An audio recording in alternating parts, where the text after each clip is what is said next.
Aleluia. Vamos estar de pé, amados, para lermos a palavra do Senhor nesse dia dos pais, em Tiago, capítulo 1. Vamos ler o verso 17.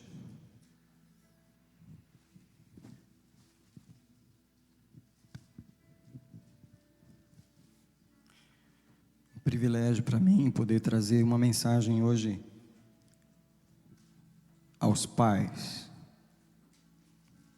O primeiro pai que eu quero celebrar essa noite é Deus, o nosso Pai. Nós vamos falar sobre Ele hoje à noite, essa manhã. Tiago 1, 17. Tiago é um livro difícil de achar, né? Porque ele está no final da Bíblia, perto do Apocalipse. Se você voltar, fica mais fácil de trás para frente de achar. Depois de Hebreus, está o livro de Tiago. E é lindo ouvir as folhas da Bíblia na igreja. Parabéns pelos irmãos que estão usando a Bíblia de papel. Isso é uma bênção. A palavra eterna, a palavra soberana diz: toda boa dádiva e todo dom perfeito vem do alto, descendo do Pai das luzes, Pai com P maiúsculo, em quem não há mudança nem sombra de variação. O verso 18 diz: segundo a sua própria vontade, Ele nos gerou pela palavra da verdade, para que fôssemos como primícias das suas criaturas. Quero ler novamente a palavra do Senhor, porque toda boa dádiva e todo dom perfeito vem do alto, descendo do Pai das luzes, em quem não há mudança, nem sombra de variação. Queria que você adorasse a Deus como Pai, por um momento, agradecesse a Ele por nos ter gerado, nos ter trazido ao mundo. Nós queremos te dar graças, pois nos deste a vida, nos chamastes para viver, receber as tuas bênçãos, nos fizestes pais e mães, nos deste filhos também para a gente cuidar e ter a mesma experiência do Senhor. O Senhor compartilhou conosco a paternidade. Eu quero celebrar isso nessa noite, nessa manhã, pelos homens, os pais que nos geraram, nossos pais que nos trouxeram ao mundo. Nós celebramos nossos pais hoje, mas o primeiro pai que nós celebramos és tu, ó Criador de todas as coisas. Seja bem-vindo nesse lugar e deixa-nos alegrar contigo. Abençoa a tua palavra, ela não voltará vazia. Eu celebro os anjos que estão aqui para nos ajudar e eu decreto o domínio de Jesus nesta casa, em nome do Senhor. Pode sentar diante do Senhor Jesus. Aleluia. Queria compartilhar com os irmãos algumas coisas sobre o que é ser pai. Eu vou fazer uma introdução rápida, eu vou falar sobre alguns pais da Bíblia e depois eu vou voltar à mensagem sobre o que é ser pai. Eu quero falar sobre a paternidade de Deus depois. Bem, ser pai, eu queria que você pensasse, talvez você nunca pensou nisso, mas o primeiro significado de pai é fonte, criador, de onde vêm todas as coisas, tá? Eu não sei se você já notou, mas uma das adorações primárias na Bíblia, uma das adorações, se você quer adorar a Deus, começar a adorar a Deus do jeito certo, você começa sempre adorando a Deus como Criador. Você vai ver que a Bíblia, ela sempre adora Deus, o Criador dos céus, da terra, do mar e de tudo que neles há. Você já viu orações na Bíblia, oração de Salomão, outras orações que as pessoas começam adorando a Deus como Criador, porque esse é o Pai, o Criador, a fonte, o iniciador. Outro significado muito importante da palavra Pai é que Ele é o provedor.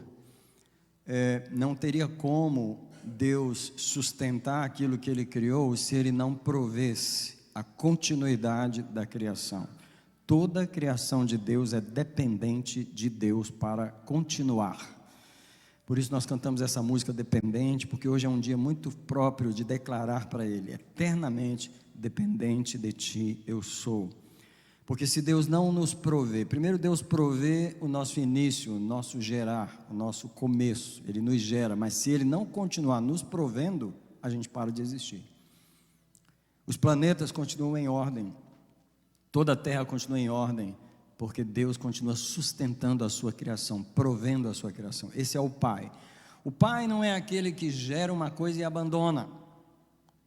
O Pai nunca larga. O Pai é aquele que, quando ele começa algo, ele se responsabiliza por aquilo que ele começou, pelo resto da vida. Esse é o Pai. E esse é o Pai que Deus é um Pai que nunca abandona, é um Pai que sustenta a sua criação. Então eu já falei sobre Deus o Pai como Criador, Deus o Pai como sustentador, mas uma das palavras mais próprias, e Deus me deu só essas 3 palavras para falar sobre Ele como Pai, é que o Pai, Ele é Senhor, Ele é o chefe. O Pai é aquele que, como as crianças cantaram nessa manhã, Ele fala a verdade dura, mesmo quando é duro para ouvir, e a criança precisa de um pai que seja pai. Tenha coragem de falar a verdade com a criança, porque infelizmente muitos pais hoje já não têm. Muitos pais hoje já não são pais, porque você não tem coragem de ser o Senhor. Você quer ser o amiguinho do seu filho, você quer ser a babá dele. Às vezes você parece mais a mãe dele do que o pai, porque você não tem coragem de corrigir a criança. Deus é um pai top, não tem problema de quebrar seu coraçãozinho, diz que você está errado, e se você birrar, Ele te leva para o inferno. Deus é Pai, Ele é Senhor, Ele é firme, amoroso, que não tem como Ele, mas brinca com Ele para você ver. Não se engane, Ele é Criador, Ele é sustentador, mas Ele é Senhor. Ele fala assim: vocês podem, mas toda língua confessará, todo joelho dobrará e declarará que Jesus é o Senhor, para a glória de Deus Pai. Uma das coisas que os pais da nossa geração precisam não é só pai, é mãe também. Por favor, aprenda a ser pai. Pai, quando eu falo agora no sentido de pais, parentes. Uma das coisas que a criança mais precisa é firmeza, que é o que essa geração de pais não tem. Essa geração de pais não usa a vara nos filhos, não sabe o que é bater. Bater é bater mesmo, né? Dizer, eu vou te bater, e nunca faz. Não é isso não, filho. Eu estou ensinando os pais agora. Bater é prometer pouco e fazer mais, porque Deus faz isso. Deus, Ele não te promete e depois não faz. Quando Deus usar o pastor Gabriel, porque misericórdia, falar assim: vem uma tempestade, amarra as cordas, porque o vento vai começar a soprar. Deus não promete, não faz. Igual esses pais, sabe? Menino, vou te bater. Vai bater coisa nenhuma, nunca bateu. Você não faz, você não promete. Você não sabe ser pai, você não sabe ser mãe. Eu vou contar uma experiência que eu tive num lugar bem longe daqui. Quanto tempo atrás eu não vou dizer também. Mas eu estava fazendo um casamento e tinha uma criança que era parente dos noivos ali, amigos. E nós estávamos no altar e a criança batia no noivo o tempo todo, durante o casamento inteiro, e a mãe estava ali e não fez absolutamente nada. Quase que eu parei o casamento e tirei aquela menina dali. Porque os pais não sabem ser pais, eles não sabem ser Senhor. Mas eu já saí do que eu queria voltar, deixa eu voltar para cá. Eu queria falar sobre os pais da Bíblia, algum deles, rapidamente, porque eu quero voltar sobre a paternidade de Deus. Eu queria falar sobre Jacó, o pai que perdeu o filho. Talvez tem pais aqui, e eu digo pais e mães, que talvez você perdeu um filho, ou talvez ele não está com você. Quero dizer que Jacó passou essa experiência. Um dia ele está em casa e seus outros filhos chegam para ele com uma roupa rasgada, suja de sangue, dizendo para ele que José foi despedaçado pelas feras. Graças a Deus que José não tinha sido morto, ele tinha sido levado para o Egito. Mas José passou 13 anos fora da casa do pai, e durante aqueles 13 anos, Jacó chorou a morte do seu filho. Eu não queria estar na pele de Jacó, A Bíblia diz que os filhos se levantavam para consolar o pai e ele não queria ser consolado, porque era o filho caçula, era o filho da mulher que ele amava, que a mãe tinha falecido também, e ele só tinha 2 filhos, que eram Benjamim e José. Benjamim estava ali pequenininho, e José, o irmão mais velho dele, estava longe, e aquilo destraçalhou o coração de Jacó. Se você algum dia perdeu um filho, Deus sabe a dor que você passou. Só que Jacó teve o privilégio de reter o seu filho de volta. 13 anos depois, José aparece. Um dos momentos que eu mais choro quando eu leio a história de José é o momento em que Jacó põe os olhos em José e diz: eu pensei que você estava morto e agora eu posso te ver de novo. Eu choro naquele momento, porque o pai que recebe o filho de volta, que pensou que estava morto, recebe o maior presente que ele poderia ter na terra. É tanto que Jacó falou assim: eu posso morrer agora, porque eu nem cuidava ver o teu rosto. Jacó é o pai que perdeu o filho. Mas tem outros tipos de pai na Bíblia e na vida. Jefté. Se você já leu o livro de Juízes, você vai encontrar um pai precipitado.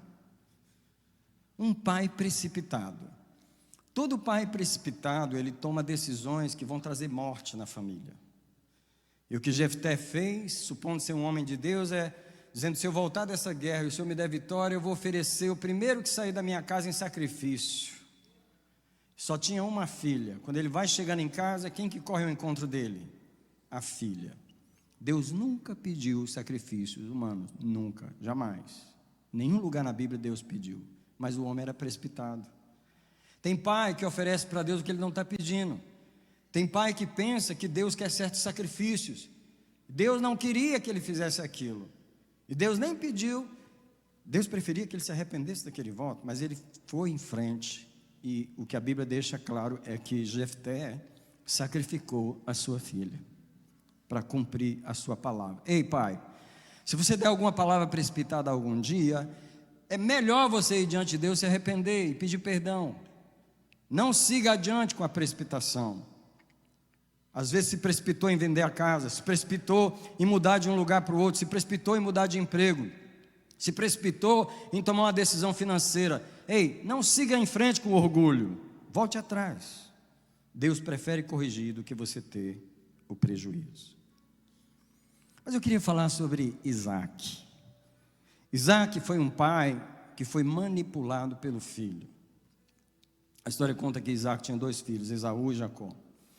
E olha, o problema começou porque Jacó era o filhinho da mamãe, cozinhava o arrozinho dentro de casa. Jacó era o filho de dentro de casa.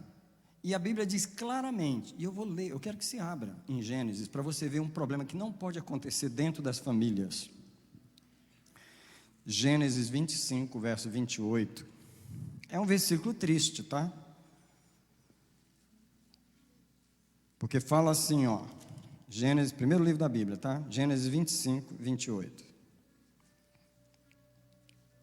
Aliás, eu vou ler o verso 27 primeiro. Gênesis 25, 27. Cresceram os meninos, isso é, Esaú e Jacó. Esaú se tornou perito caçador, homem do campo, masculino, né? Mas Jacó era homem sossegado que habitava em tendas. Jacó era caseiro, ficava com a mãe. E Esaú era o machão, o grande guerreiro, o caçador. Aí o verso 28 diz assim: Isaac amava Esaú, porque comia da sua caça, mas Rebeca amava Jacó. Misericórdia. Que história é essa? Quem falou que um pai pode ter preferência por um filho e a mãe ter preferência por outro? E a divisão já estava ali na casa. O que acontece? Que quando foi o momento de abençoar os filhos, Jacó enganou o seu pai Isaac. A Bíblia diz que Rebeca vestiu Isaac com as roupas de Esaú, que Esaú era peludo, ela botou peles de animais sobre as mãos dele, porque o seu pai já estava cego. Tem pai que é cego, tem pai que não consegue reconhecer o filho, e isso permite o filho manipular o pai. E aí Esaú estava no campo caçando, mas Jacó queria a bênção. Então Jacó, a própria mãe vestiu Jacó, colocou pelo no pescoço E aí o pai chegou e Jacó chegou com a caça, e não era o cabrito que a mãe preparou, e Isaac até perguntou: meu filho, como é que você achou essa caça tão rápido? Ele falou: não, foi Deus que preparou. Deus que preparou, Deus chama Rebeca agora. E a manipulação gente, o que tem de manipulação acontecendo nas famílias é uma tristeza, por causa de afetos. Um gosta mais do outro, um não tem coragem de corrigir, o outro quer corrigir, o pai não deixa, o outro quer corrigir, a mãe não deixa, porque é a proteção. Essas coisas são um problema dentro de casa, e a manipulação, o espírito de manipulação está no meio de muitas famílias. E aí Jacó vem, e Isaac, que já está cego com 100 e poucos anos, ele já não consegue ver o filho, ele apalpa o menino e diz: quem é você? Ele diz: eu sou Esaú. Ele diz: não, mas a voz é de Jacó. Mas ele apalpou as mãos: vem cá, deixa eu te apertar, te tocar. E ele abraçou o menino e diz: bem, as mãos são de Esaú, mas a voz é de Jacó. E a Bíblia diz a seguinte expressão: e não o reconheceu. Quando dá para um pai não reconhecer o filho, é porque ele realmente é ingênuo e manipulado. Quantos pais são manipulados? Eu não estou nem olhando para a cara de alguns aqui agora. Não estou, vou olhar para o teto. Porque seu filho faz gato e sapato de você. Agora eu vou te falar algumas razões. Porque o casamento anterior falhou, e o pai não conseguiu ficar casado com a mãe deles. Porque quando o pai estava com os filhos, não tinha tempo para eles. Então agora, quando o filho está perto dele, o pai esquece do mundo e só tem atenção para o filho. Ele é extremo com o filho. Quando o filho vai embora, ele vira outro pai. Cadê o seu equilíbrio? Por que você é manipulado assim pelos filhos? Tem pais crentes como Isaac, que são manipulados pelos filhos, e Deus fala só comigo assim: Deus não está gostando disso. Embora para você tá. Eu não quero nem falar da mulher que casou com você, porque seus filhos te manipulam, e você não sabe nem honrar a esposa que você tem, porque na sua vida quem manda é seus filhos. Vou parar por aqui. Pais manipulados pelos filhos por causa dos afetos, culpas, preferências. Eu conheço um pai que ele era caminhoneiro. Então, durante muitos anos, ele passou muitos anos na estrada e ele não tinha tempo com os filhos. Então, o que ele faz? O que ele fazia? O pouco de tempo que ele estava dentro de casa com as filhas, ele só tem filhas, ele não corrigia as filhas. E aí a pergunta para ele é: por que você não corrige? E ele fala bem claro: o pouco tempo que eu tenho com elas, eu quero que elas gostem de mim, eu quero que minhas filhas me amem, eu não quero que elas tenham essa ideia de que o pai delas é... Então você não sabe o que é ser um pai, porque você pode muito bem amar e corrigir sem deixar de ser pai. Aliás, seu filho vai te agradecer muito de você ter corrigido ele. Eu queria que levantasse a mão comigo. Qual o filho que está aqui diante de Deus? Não precisa me agradar, não. Que quer agradecer a Deus por seu pai ter te corrigido. Ninguém aqui está reclamando porque foi corrigido, tá? A criança agradece, mas aquele pai, o pouco tempo que ele tinha dentro de casa, ele não era pai, porque ele não tinha coragem de corrigir a filha. Porque culpa, sentimento de culpa, por causa do tempo que ele passou fora de casa. Eu estou falando dos pais meio fraquinhos, para depois falar dos pais melhores, tá? Eu queria falar sobre um pai na Bíblia, que você não pode seguir o exemplo dele. Embora ele fosse um homem muito crente, ele era até pastor. Não é o pastor Eli, não, é o Eli, o sacerdote Eli. Eu queria que você lesse comigo 1 Samuel, capítulo 2. E aí eu vou te falar do efeito cascata que Eli, como sacerdote, ele causou. Primeiro livro de Samuel, no capítulo 2, no versículo 22, diz assim, ó: Eli já era muito velho, sacerdote, tá?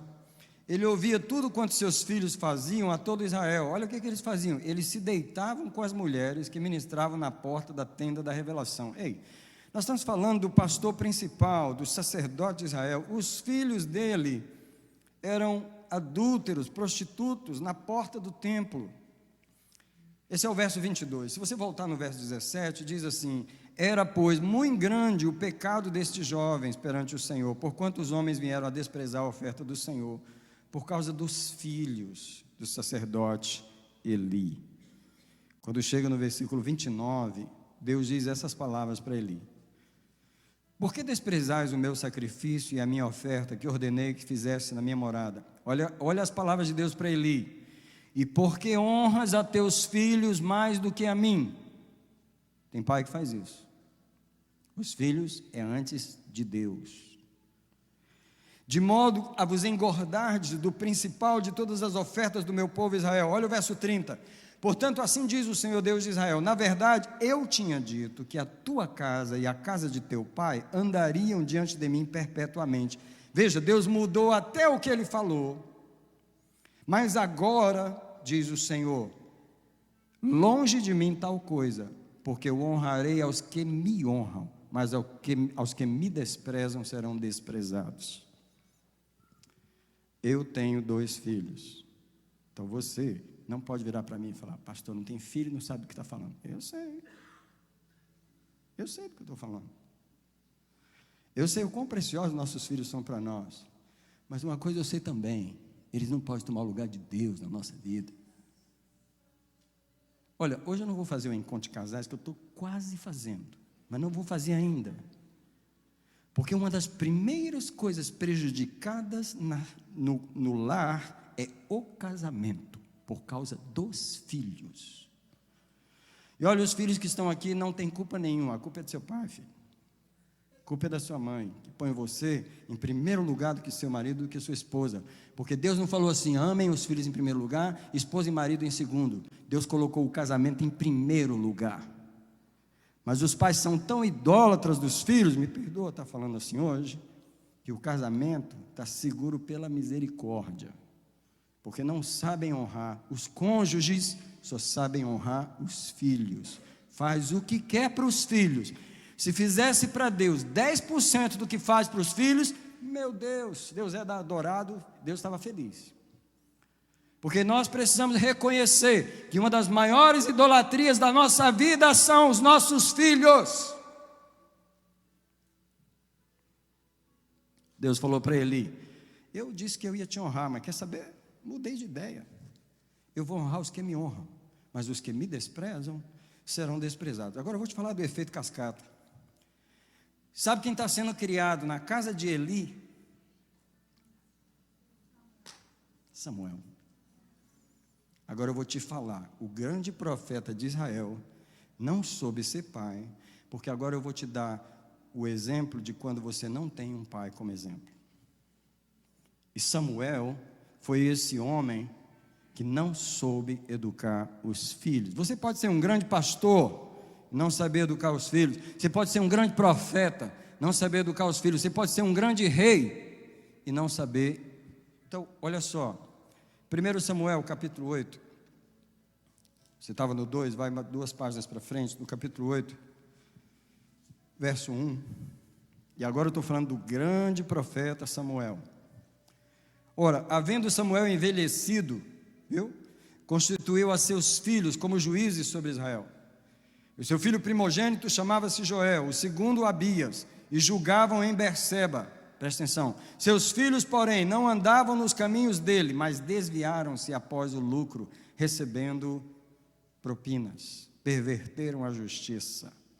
Então os anciãos de Israel se congregaram, vieram a ter com Samuel a Ramá e disseram: eis que já estás velho e os teus filhos não andam nos teus caminhos. Sabe qual é o problema de Samuel? Ele não teve um pai que fosse exemplo, que Eucana era o pai biológico, mas Samuel não foi criado com pai biológico, ele foi criado com Eli, o sacerdote, e o sacerdote não sabia educar os próprios filhos, e Samuel não aprendeu a ser pai. Quando Samuel teve os filhos, também não soube educar os filhos. Duas características na vida desses dois homens: os filhos desonraram o ministério deles. Vou te falar uma coisa: ter filhos é um perigo. Ou eles vão te abençoar depois, ou eles podem destruir tudo que você fez. Agora, tem um lado disso que os pais não têm nada a ver, e eu vou falar daqui a pouco. Porque nem sempre os pais são responsáveis pelas escolhas que um filho faz, tá bom?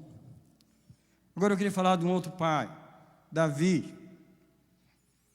Davi foi o grande rei de Israel, mas eu não sei se você sabe que ele não foi um bom pai. Entre os problemas de Davi, eu queria mencionar um dos que eu acho principais. Presta atenção que eu vou falar sobre Davi. Davi deu um mau exemplo para os filhos em relação à vida sexual. Deixa eu falar algo sobre Davi nessa manhã. Não sei se você já contou, mas Davi teve 8 esposas. Mas não era só esposas, ele teve 10 concubinas. Só para você ter uma ideia, Davi tinha 18 mulheres na sua casa. E esse homem que tinha 18 mulheres, foi um homem que assassinou o marido de uma mulher para ficar com ela, com Batseba. Está claro para mim que as pombagiras estavam na vida de Davi. Você acha que elas começaram no Rio de Janeiro? As pombagiras vêm de muitos anos.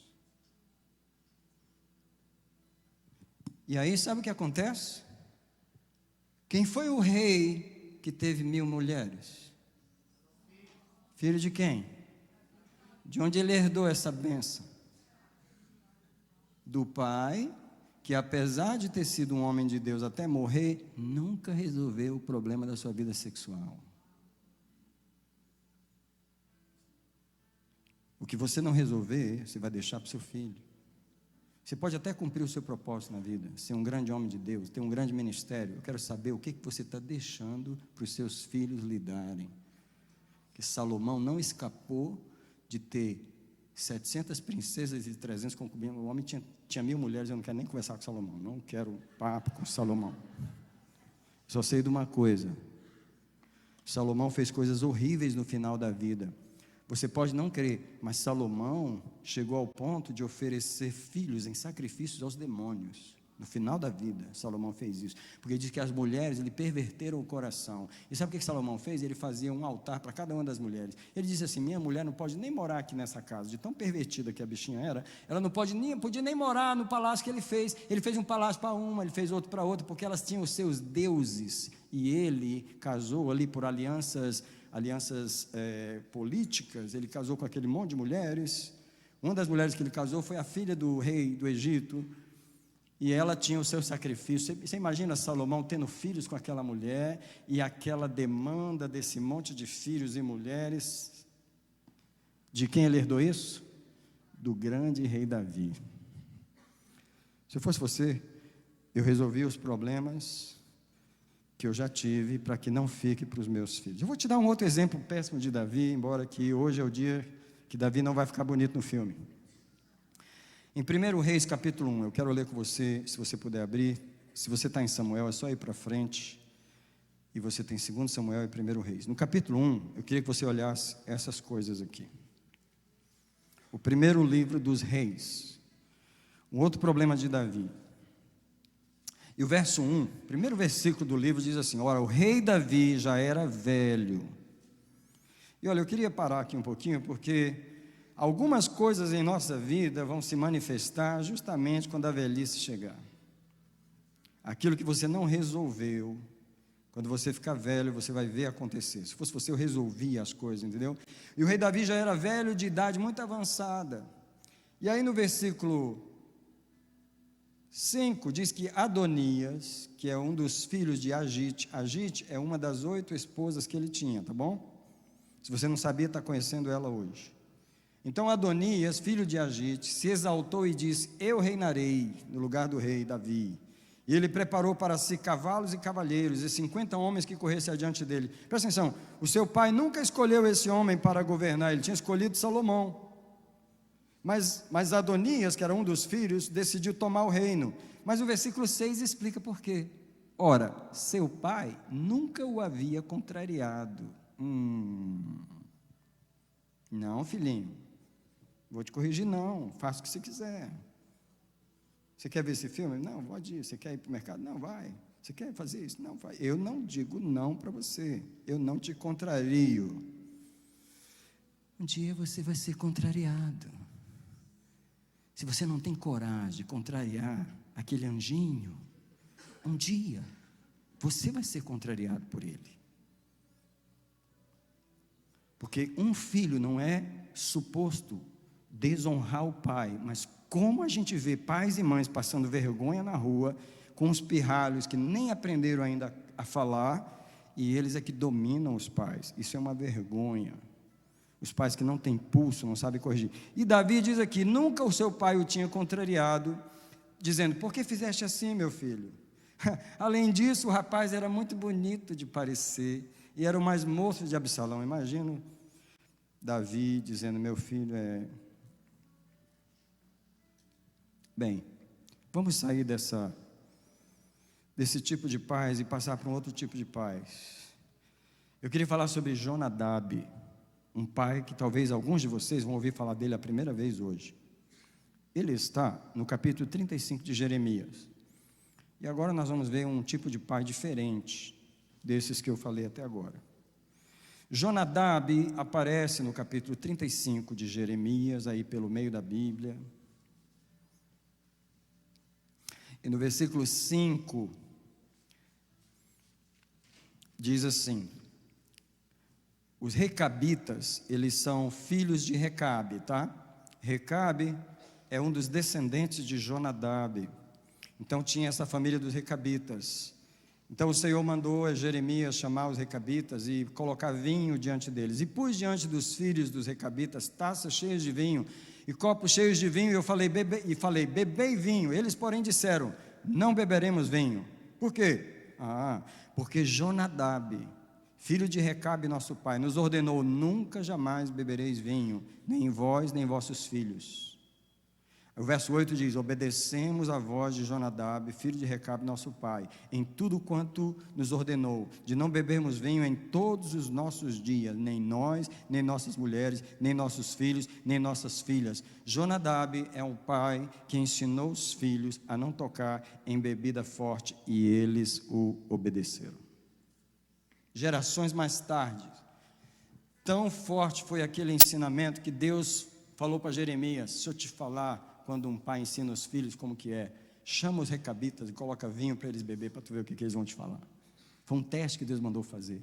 Jeremias encheu de taças de vinho, chamou os recabitas e falou, podem beber vinho? Ele falou, não senhor, não senhor, de jeito nenhum. Jeremias, então por que vocês não bebem? Eu não bebo? Por causa do meu pai. Está aqui um exemplo que Deus gostaria de ouvir, dos filhos falando o testemunho do que os pais lhe ensinaram. Vamos para Abraão, para não perder muito tempo. Eu quero falar sobre Abraão como pai. Eu quero ler um versículo só sobre Abraão como pai. Um versículo que define a paternidade de Abraão é Gênesis 18, o verso 19.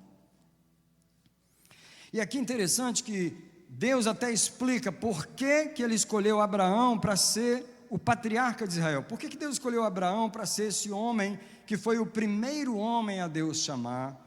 E ele é o grande pai das nações do Oriente. Não só os israelitas respeitam Abraão, mas também os muçulmanos. Qual é a razão? Deus diz em Gênesis 18, 19: porque eu o tenho escolhido, a fim de que ele ordene a seus filhos e a sua casa depois dele, para guardarem o caminho do Senhor e para praticarem a retidão e a justiça, a fim de que o Senhor faça vir sobre Abraão o que a respeito dele tem falado. O que Deus está dizendo é, sabe por que eu escolhi Abraão? Porque ele vai ensinar os seus filhos. Come on, gente. Deus procura pais amorosos e corajosos. Alguém diz comigo, amorosos e corajosos. O que você não entende sobre amor é que amor é firmeza. Você acha que amor é beijinho, beijinho, beijinho e nunca fala contra, e nunca diz não. Uma das palavras que não tem na boca de alguns pais é não. Mas mesmo quando ele fala não, no ouvido da criança é sim, porque é um não tão fraco que ele fala, que a criança só entende como sim. Poucos pais, quando ele fala um não, a criança volta atrás na hora. Poucos. A maioria das crianças, eu estou com vontade de dar uma aula sobre criação de filhos hoje. É porque um dos problemas dos pais é que eles não entendem a natureza de uma criança. Eu vou te dar um exemplo. Um amigo meu lá de Washington, ele ligou para mim desesperado. Ele é um pastor, com um filho de 8 anos. Ele falou: pastor, eu não estou entendendo. Eu falei: qual é o problema, meu irmão? Pastor, eu peguei meu filho mentindo. Eu falei: mas qual é o problema, meu irmão? Pastor, pelo amor de Deus, pastor, meu filho não pode mentir. Pastor, ele nasceu. Pastor, eu nunca ensinei ele a mentir. Eu falei: só um minutinho, amado. Uma pergunta para você. Seu filho é pecador ou ele é anjo? Como assim, pastor? O seu filho é pecador? Como assim, pastor? Na cabeça dele, o filho dele não é pecador. Na cabeça dele, o filho dele não peca.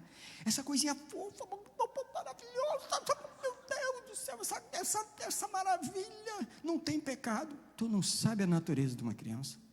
Tu é ingênuo. Sabe o que a Bíblia diz?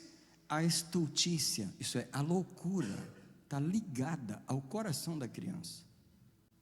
Aquilo que você gerou, que está nos teus braços, é um pecadorzão, disfarçado de bebê. Só que ele enganou você. Ele só não enganou a Deus, mas você está totalmente enganado. Pastor, é uma criança inocente. Inocente? Inocente é Deus. Não tem um inocente na terra. Não quero saber a idade dele. Por que você põe o bico na boca dele e ele cospe lá longe e continua chorando? Por que você põe o bico na boca dele e ele cospe lá longe e continua chorando? Por que você abraça, beija ele, faz tudo e ele não quer calar a boca? Ele quer aprontar.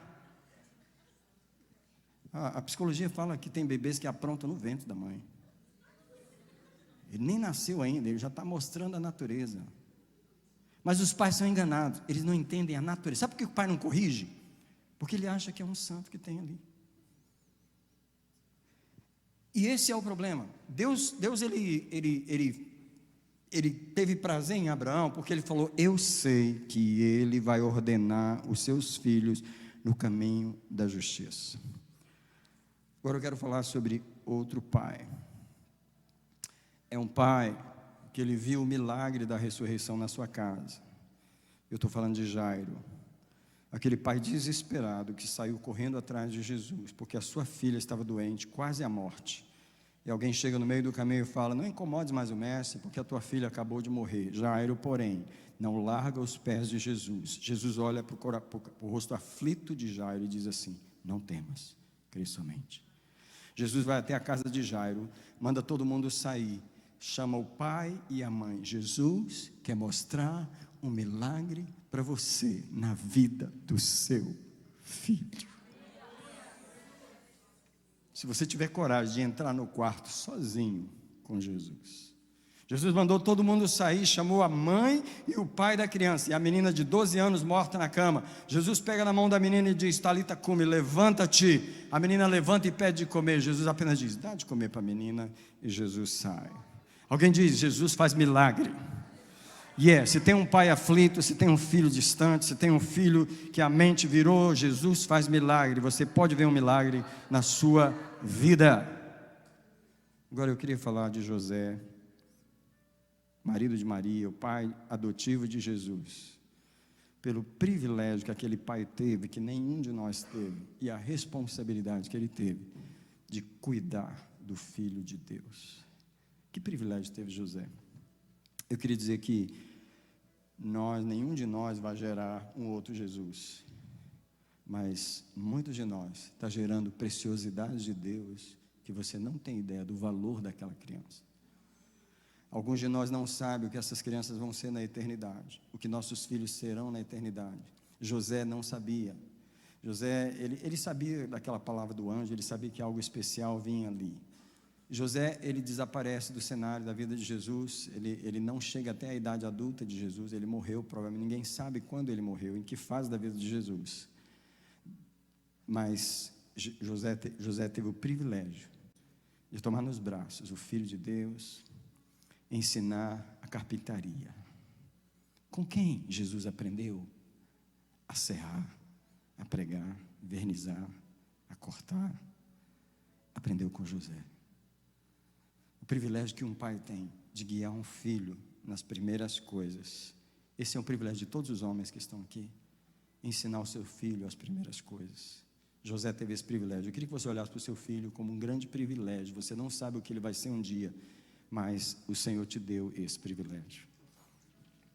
Agora, eu queria falar do melhor pai. Ele é o melhor pai, porque ele é a melhor representação de Deus, e ele não tem nome na Bíblia.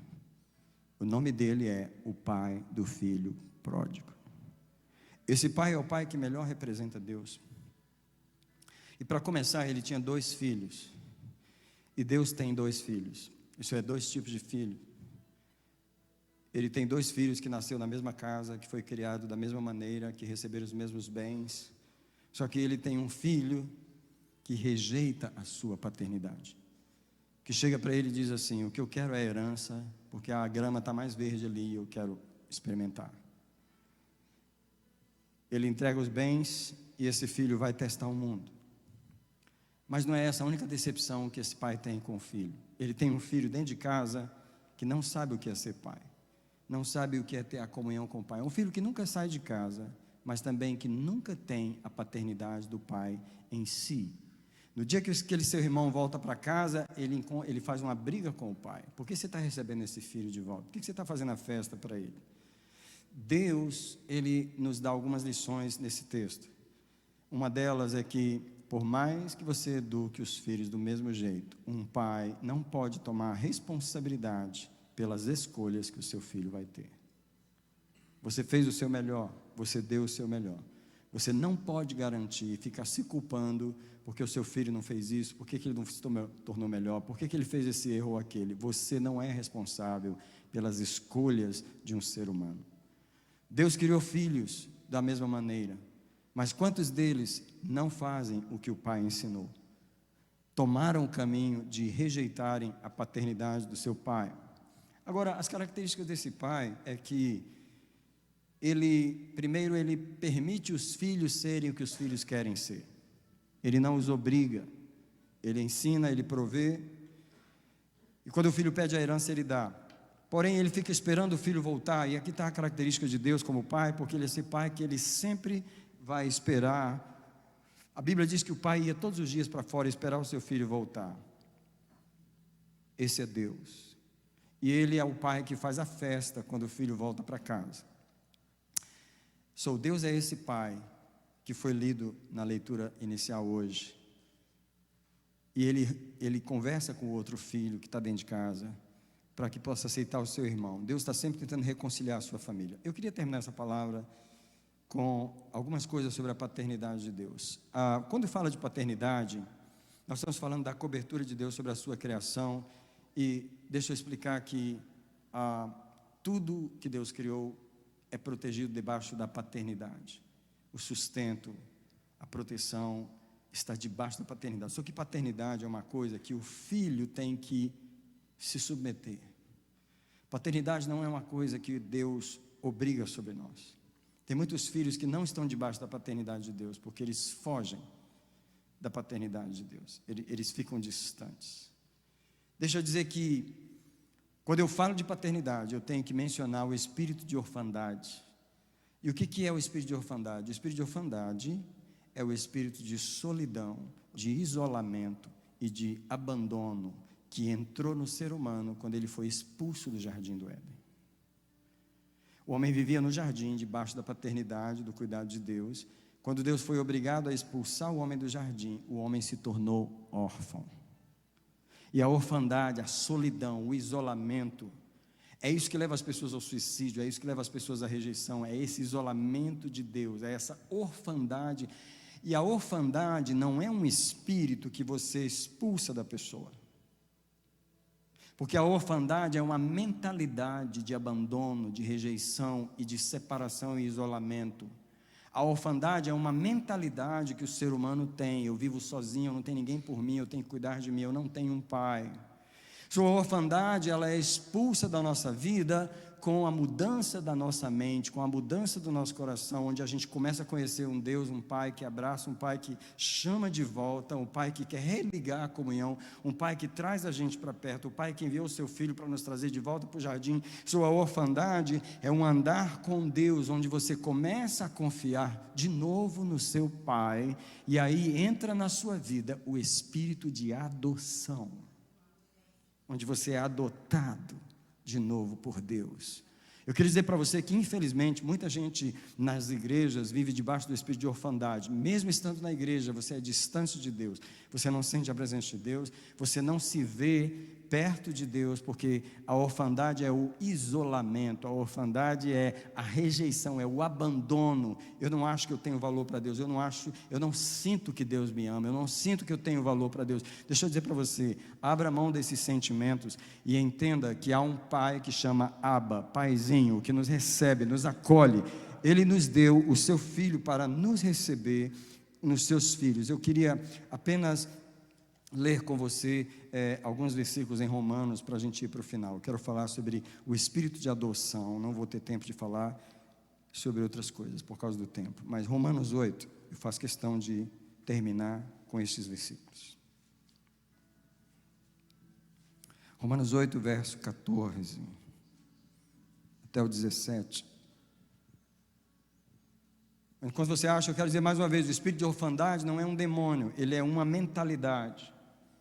Seria fácil expulsar se fosse um demônio, mas você precisa, na verdade, mudar a mente, renovar na palavra de Deus, entender que você é aceito e amado por Deus. Romanos 8,14, pois todos os que são guiados pelo Espírito de Deus, esses são filhos de Deus. Eu quero proclamar o espírito de adoção sobre a igreja, sobre todos nós. A primeira verdade a aceitar é que nós somos guiados pelo Espírito de Deus. Então, se nós somos guiados pelo Espírito de Deus, nós ouvimos a voz do Espírito, que é uma voz de consolação, não é uma voz de abandono, não é uma voz de solidão, não é uma voz de alienação, não é uma voz de isolamento, como eu falei quinta-feira, as características da voz de Deus no culto, é a voz que atrai, não é a voz que afasta, é a voz que traz para perto, é a voz que consola, é a voz que traz paz. Essa é a voz do Espírito de adoção. Alguém está ouvindo ou a voz da orfandade, ou a voz da adoção. O crente que está perto de Deus, que sente a presença de Deus, que se alegra em adorar. Às vezes, a gente encontra pessoas no culto que não conseguem realmente adorar, mas há um problema de orfandade ali.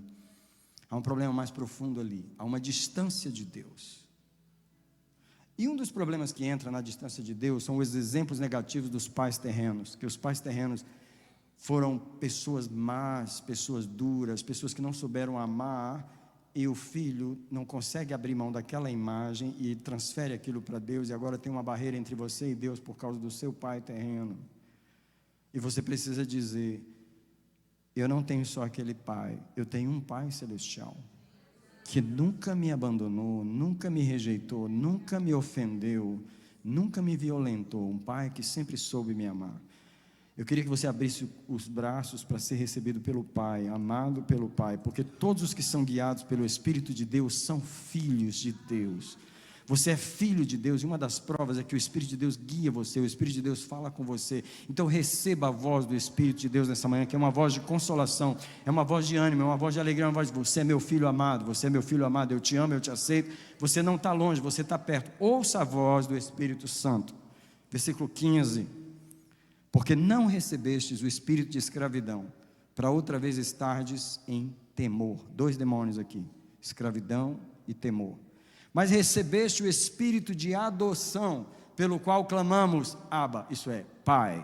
Se eu quero proclamar que seja retirado da nossa vida todo espírito de escravidão, todo espírito de temor, todo espírito de medo, e alguém pode dizer, eu não sou mais escravo do medo, eu sou filho de Deus. Eu não sou mais escravo do medo, eu sou filho de Deus. Eu não não sou mais escravo do medo, eu sou filho de Deus. Eu proclamo a paternidade de Deus sobre nós essa manhã. Eu proclamo o espírito de adoção. Deus não está esperando você ler muito a Bíblia para te aceitar, orar muito para te aceitar. Deus te aceita como você é. Não tente se melhorar para ser dele. Você é dele do jeito que você é. Deixa Deus pegar você, abraçar você do jeito que você é. Não se melhore antes, não se melhore antes. Deixa que Deus faz isso. Quando o filho pródigo foi voltar para casa, ele ensaiou o discurso mais errado que ele podia ensaiar. E o discurso é o seguinte: quando eu chegar lá, eu vou dizer para ele assim: não sou digno de ser chamado seu filho. De onde ele tirou isso? Do espírito de escravidão. Me trata como um dos teus empregados. Eu quero perguntar: qual o pai que vai fazer isso? Deus nunca vai fazer isso. Se você ficar dizendo para Deus: eu sou o mais pequenininho, eu sou mais não sei o que, para de falar isso. O Senhor não me vê, o Senhor não me... Ei, para de falar isso. Tudo isso é a voz da orfandade. O pai nem discutiu com ele, mandou trazer a roupa, bota a roupa não nele, mandou trazer o sapato, e eu estou de sapato novo, mandou trazer foi um presente que os irmãos me deram aí, mandou trazer um anel, que significa que você agora tem autoridade para negociar no meu nome de novo, isso é que o anel representava, mandou trazer a roupa, mandou fazer a festa. O pai não quer saber dessa história de orfandade, não tem órfão para mim, todos vocês são filhos, então receba o espírito de adoção. Verso 16: o mesmo Espírito testifica com o nosso espírito que somos filhos de Deus. O mesmo Espírito testifica com o nosso espírito que somos filhos de Deus. E o verso 17 diz: se somos filhos, somos também herdeiros, co-herdeiros com Cristo, e também com Ele seremos glorificados. Eu quero abençoar os pais nessa manhã. Eu quero parabenizar você, que é um homem que carrega a sua família. Tua esposa olha para você, você é a coluna da casa. Você é o exemplo para os seus filhos. Com todas as fraquezas que nós pais humanos temos, com todas as falhas que eu mencionei várias aqui hoje, você é o exemplo. O que eu quero orar é para Deus firmar o teu caráter, para Deus te fazer firme. Na minha adolescência eu li um livro, uma mulher escrevendo sobre um homem, como que ela vê um homem. Foi uma autora americana, naquela época dos anos 80, em que estava se escrevendo sobre relacionamentos. Eu gostava de ler, e essa autora, ela dizia que ela via duas coisas no homem: firmeza e ternura. E o nome do livro era Com Firmeza e Ternura. Escuta, eu acho que não falta ternura na geração dos pais de hoje. Faltou na geração anterior, aqueles pais brutos que a gente teve, que botava a gente no feijão, que batia palmatória na mão, aqueles pais terríveis. Hoje não. Hoje tem muita ternura. O que falta hoje? A firmeza. Eu quero orar pela firmeza. Eu quero que você saiba que quando teu filho olha para você, ele olha assim: cadê o juiz? Tem juiz aí ou só tem um amigo meu aí que eu posso manipular ele? Tem um chefe aí ou só tem um amigão aí que eu posso passar a lábia nele? Quando o teu filho olha para você, quem ele vê? Ele vê um amigo, mas ao mesmo tempo ele não brinca com esse amigo, que ele não é de brincadeira. Eu quero abençoar você. Talvez você não teve um pai que te deu firmeza e te deu amor ao mesmo tempo. Mas eu quero dizer que você pode dar firmeza e amor ao mesmo tempo. Eu quero te abençoar nesse momento. Deus, eu abençoo os pais, a começar por mim. Aonde tem demais, tira. E aonde está faltando, coloca. Se está tendo firmeza demais, se está tendo dureza demais, então amansa um pouquinho aí, Senhor. Mas se está tendo moleza demais, amor demais, equilibra as coisas dele. Porque um pai não pode ser firme sem amor, e um pai não pode ser amor sem ter firmeza. Então eu abençoo os pais nessa manhã, com essas duas coisas, firmeza e amor. E agora, Deus, consola o coração deste homem que está aqui. Ele não teve um pai, talvez, ele não teve um exemplo, ele está tentando descobrir como ser esse pai, como corrigir, como realmente ser o orgulho dos seus filhos. Eu abençoo estes homens. Eu tenho orgulho deles, Deus, eles são homens que não saíram de casa, eles são homens que não abandonaram a família, eles são homens que estão lá, eles estão sustentando a família. Todo dia eles saem para comprar o alimento da sua família. Todos os dias eles se cansam, eles se entregam, eles se desgastam pela sua família. Pai, eu te honro nessa manhã. Pai, eu te abençoo nessa manhã. Pai, você é um exemplo de Deus nessa manhã. Pai, a única razão de eu puxar um pouco em você nessa manhã é porque Deus é mais firme do que você pensa. Deus é um Deus que ele gerencia esse mundo com muita firmeza. Às vezes pode não parecer, mas Ele está entesourando a sua ira, porque um dia Ele vai derramar ela sobre o mundo. Pai, eu queria que você tomasse o exemplo de Deus. Eu te abençoo nessa manhã.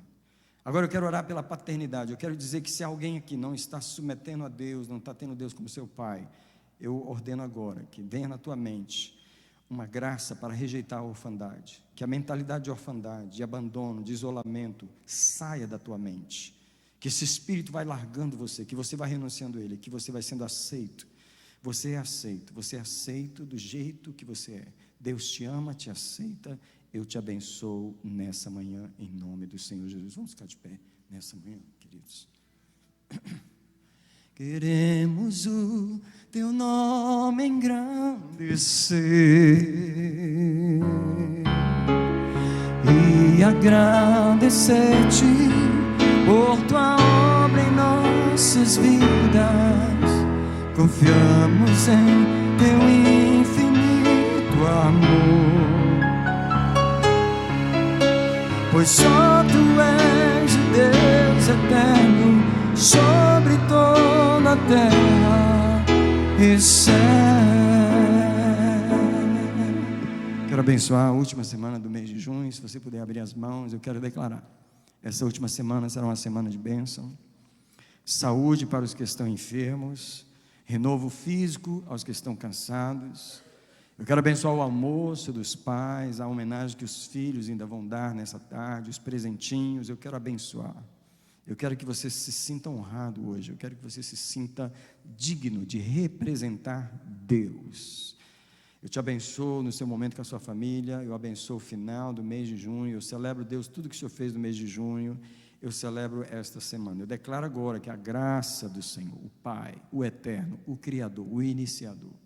Também eu declaro que o amor, a graça do Senhor Jesus e o amor do Pai, Todo-Poderoso, a comunhão preciosa do Espírito permanece com os filhos de Deus nessa manhã. Eu abençoo o seu dia em nome de Jesus. Feliz Dia dos Pais.